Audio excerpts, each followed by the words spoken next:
qiyomatda Rasululloh kelsalar, sen meni sunnatimdan uyalgan eding, sen meni sunnatimdan yuz o'girgan eding deb indamay qaytib ketaversalar, sahobalar bilan birga jannatga kirib ketsalar, biz qolib ketsak nima qilamiz?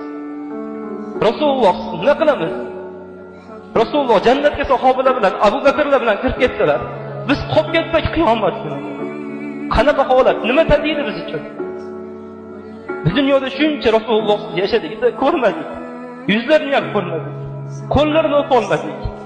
Rasulullohni bag'rimizga bosolmadik sahobalarga. Endi jannatda ham ayrilib bo'lsak-chi? Jannatda Rasululloh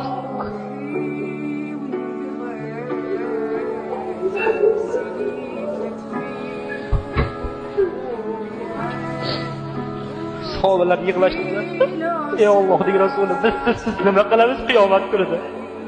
Bu dunyoda sizga o'rganib qo'yamiz, sizni forlaringizga o'rganib qo'yamiz. Siz nima qilamiz deyishdi.